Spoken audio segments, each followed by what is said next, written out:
Also, you get soft. You're not on the qui-vive. You develop flabby muscles because you never get involved in a fight.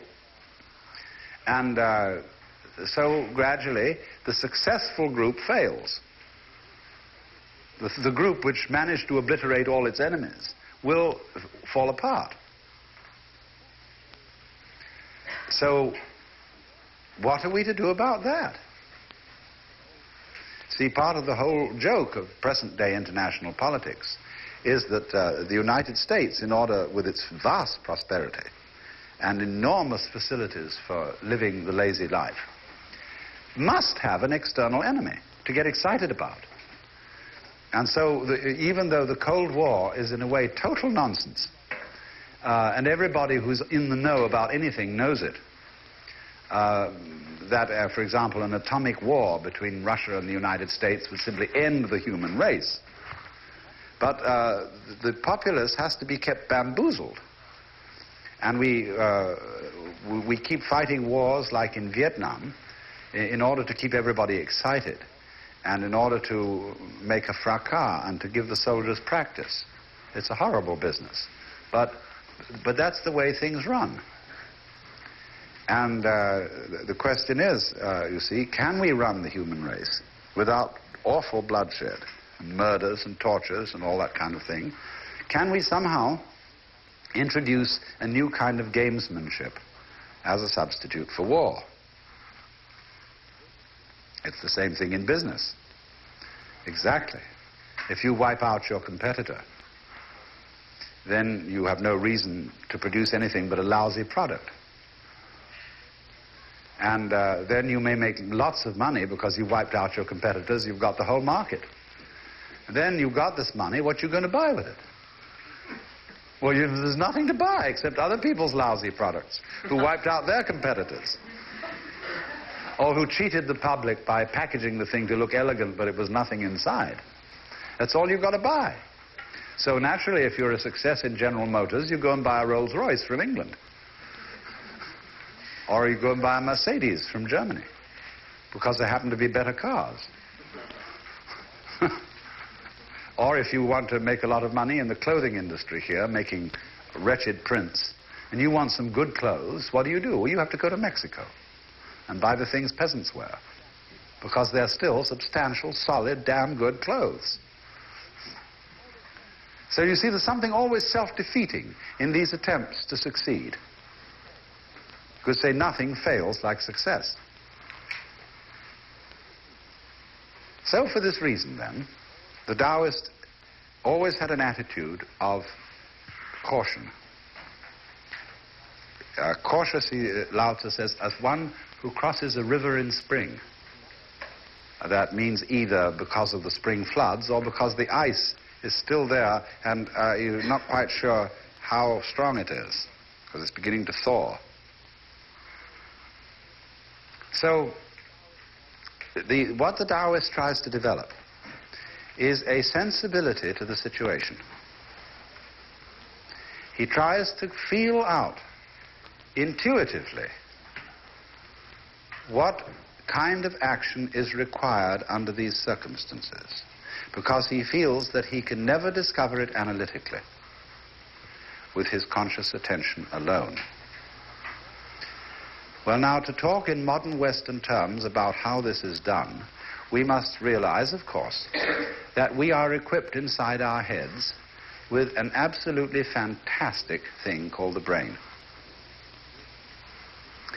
With its millions and millions of neuron cells, it is, as it were, the most amazing computer ever devised. Basic to the Taoist attitude to life is that you have that within you, and you may, if you don't know anything about brains very much, call it intuition or something of that kind. But you have within you the most amazing logical analyzer that exists in the known world. And the point is to get it to work for you. And instead of trying with conscious attention alone, which can only think of about 3 things at a time without using a pencil,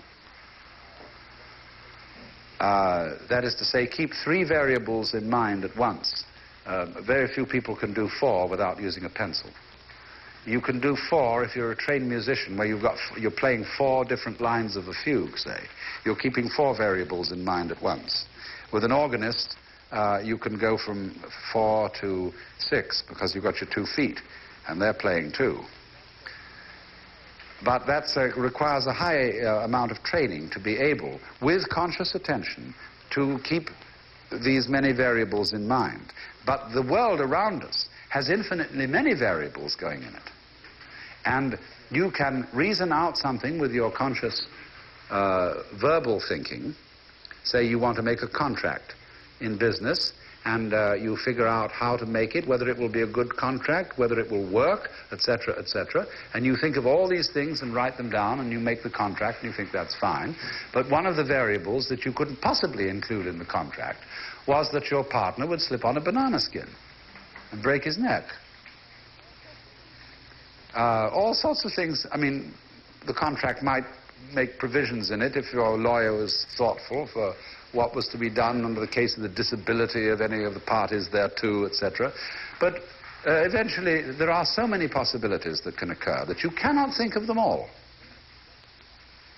So then the question arises, is it within the power of the human brain to comprehend, because of its immense complexity, in a kind of or subconscious way, what the surface consciousness can never grasp? And the Taoist would say certainly it can.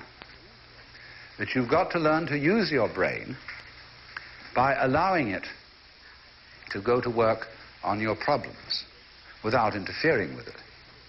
And then it will deliver you a decision. And this is why when you get to the real study of Taoist and Zen Buddhist practice, you get to the point where you learn to act without making decisions. Or rather, to use a more exact word, without choosing. Krishnamurti talks a great deal about being choicelessly aware.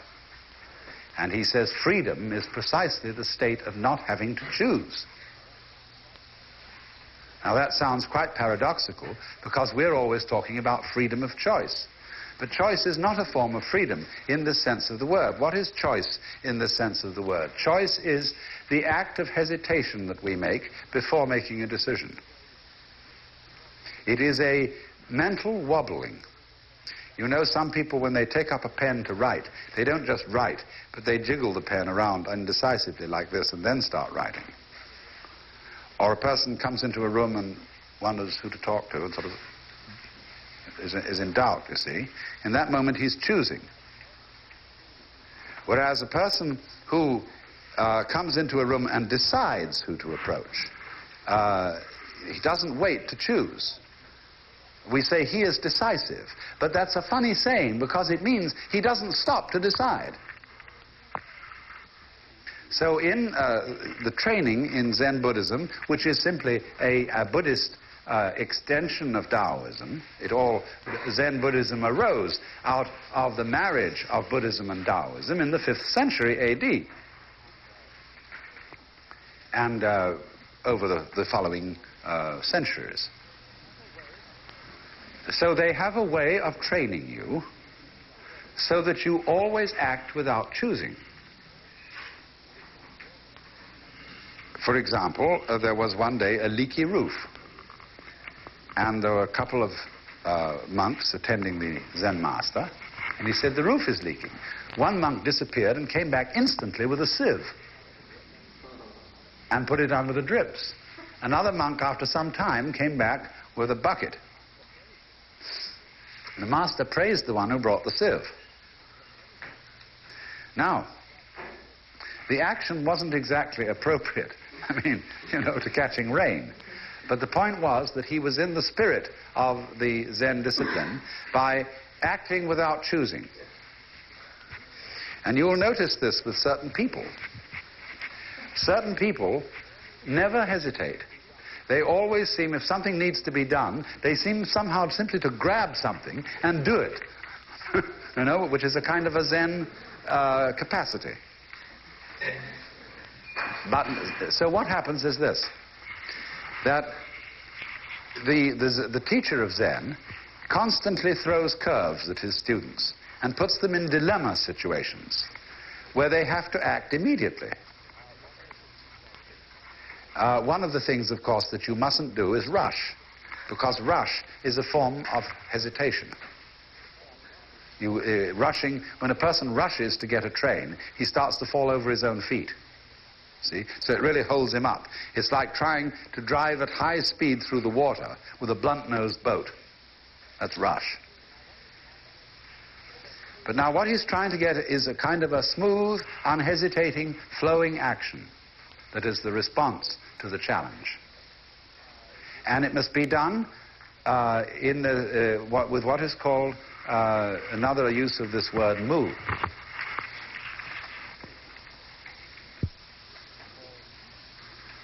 This is called wunyan in Chinese, or munen in Japanese. And this word, nen, is composed of the character meaning now and the character meaning mind, heart, shin. And so it has the meaning of a thought, but especially for us, it is well translated by the psychological term blocking. You're blocking, you say to someone, when they hesitate, when they dither, when they stop to choose. So the attitude of munen, or wunyan, is the unblocked mind, where it doesn't hesitate ever. Just as the river doesn't hesitate when it flows, and just when you clap your hands, the sound comes out without hesitation. And when the moon rises, the water doesn't wait to reflect it. It reflects it instantly. So that instant reflection, or it's a kind of resonance, is what is looked for as a response of the individual to his environment. And he does this to the degree that he knows himself to be one with his environment. Then his capacity for response increases in according to the way in which he feels that he is simply all of a piece with it and not something that is in it and with a barrier around him through which messages have to get, and then the decisions have to be made up and sent out. So then,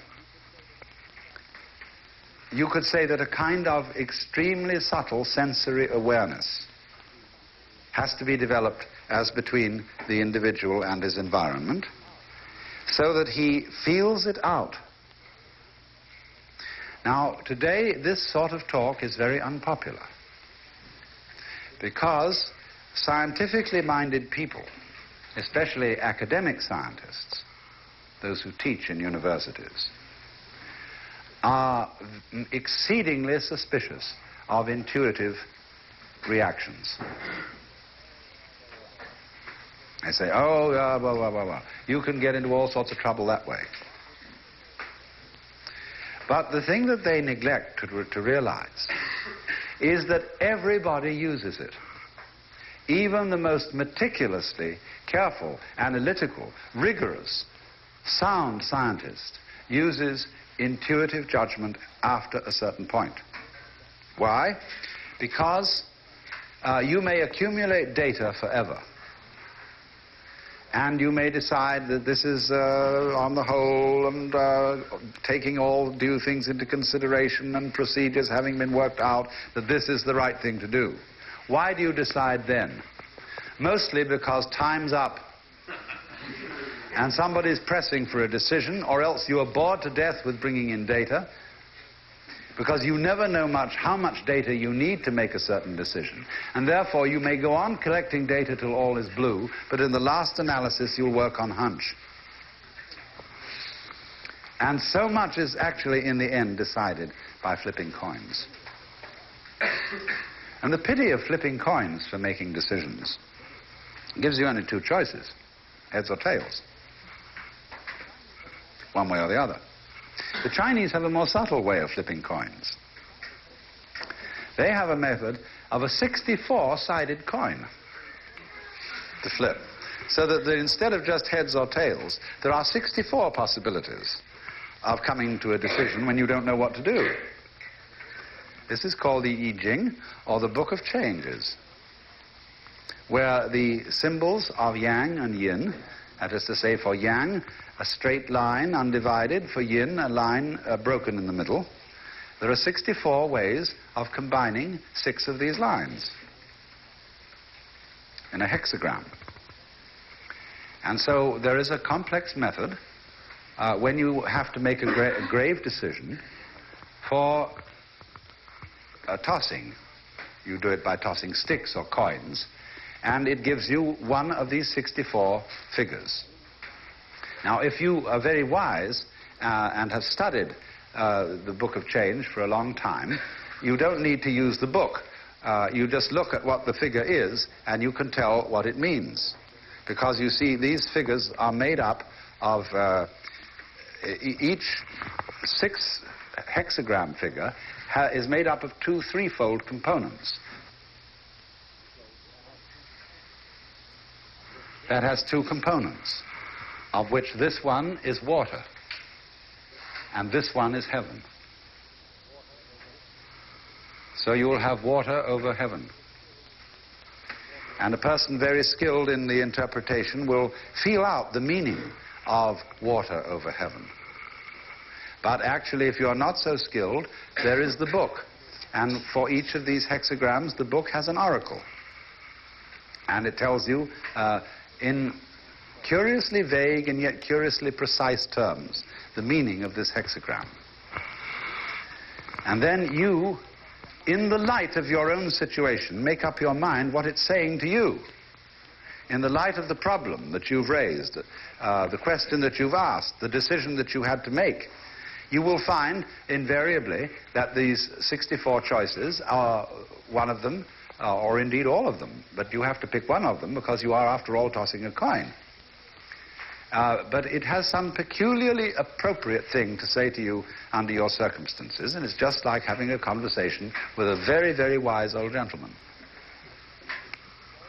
And you must realize that today in Asia, this book is still widely used for making business and political decisions, although people who are westernized wouldn't let on, perhaps, that they use it. And so anybody who does politics or does business with Asia should be completely versed in this book. To know what sort of thinking, what sort of approach might be expected under any circumstances. If you could ever find out what hexagram had fallen when a certain politician had made a decision, it would be immensely enlightening as to his future course of action. In the same way, for example, in dealing with Hitler, our strategists, I don't know if they did, should have been students of astrology, because he was always consulting astrologers. And therefore, astrology would be much more easy to penetrate than the I Ching, because you can know Hitler is looking all the time at his own horoscope. Well, we have access to Hitler's horoscope, and so we know what he's thinking about it. But you don't have access to what hexagram Mao Zedong threw when he decided to do something or other. So it's a little bit more subtle.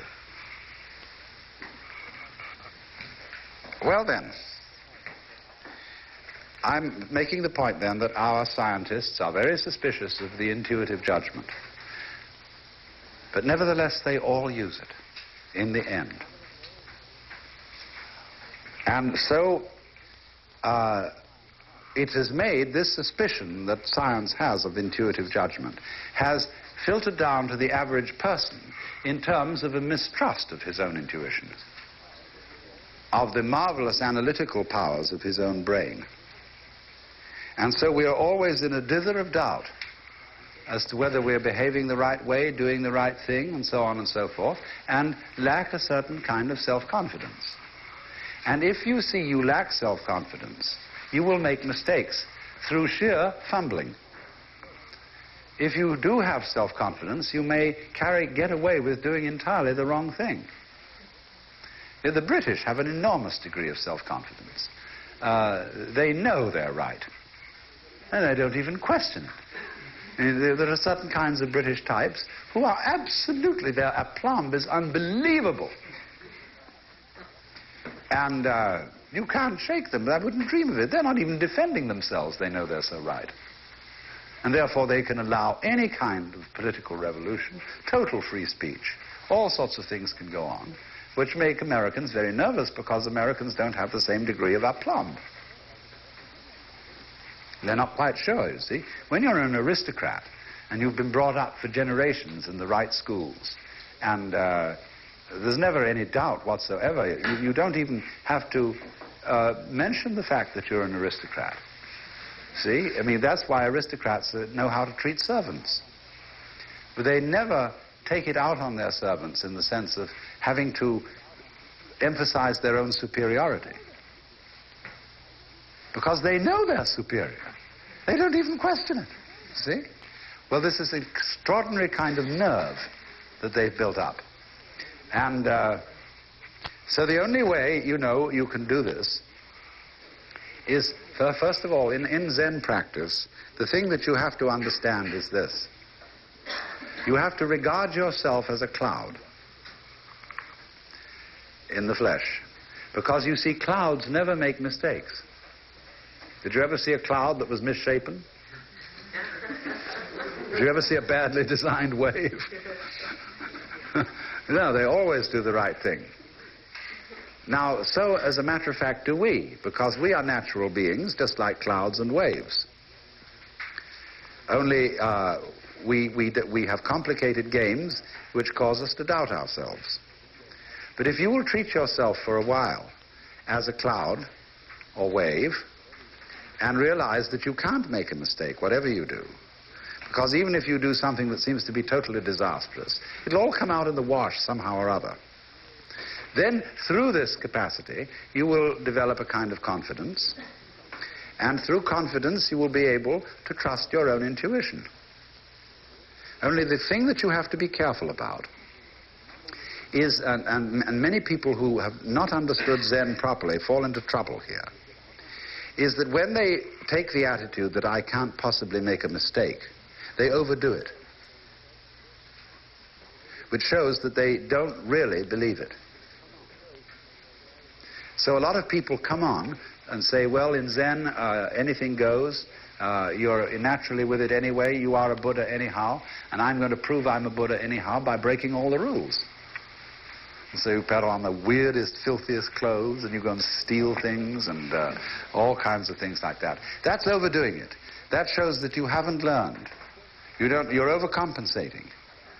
Because before you were told to do this, do that, and the other, and watch, and be self-conscious and nervous, and so on. And so you just go to the other extreme. But this is the middle way of knowing it has nothing to do with your decision to do this or not. Whether you decide that you can't make a mistake, or whether you don't decide it, it's true anyway. That you are like cloud and water. And through that realization, without overcompensating in the other direction, you will come to the point where you begin to be on good terms with your own being and to be able to trust your own brain. But at that level, you are supra-personal. That is to say, when you realize that you stand here as a body, it's as if you see, there was, according to certain cosmological theories today, a primordial explosion which blew up and created the universe. And you know how it is when you take a bottle of ink and you throw it at a whitewashed wall, smash like that, and it goes splat all over the place. There's a big blob in the center. And then as it goes out, it gets all sorts of little curlicues and wiggles. So you see, the cosmic explosion is still happening. It takes a long time from that big essential bang for the whole thing to go whoosh. It takes billions of years for it to happen. And it's still happening. And we're the little curlicues out on the edge. See? And we're connected We are part of the central explosion that originally happened. That, in a certain sense, is in you. You're still manifesting it, you see? So, when you consider yourself as a physical being, consider this hand. It is very ancient. Just like you pick up a stone. You say, how old is this stone? Well, scientists will say, well, it's about, comes from the Pleistocene age, and it's probably, 4 million years old. But then you think, well, wait a minute. You mean 4 million years old? Where did it come from? What was it before it was a stone? Well, it was something or other. And that goes back, you see. So everything you touch, including yourself, is incredibly ancient. Goes back to the very beginning of time. So if your mind awakens, you suddenly see all your friends sitting around you looking incredibly ancient. I don't mean in the sense of old and haggard, but like angels, like eternal beings, who were always there from the beginning.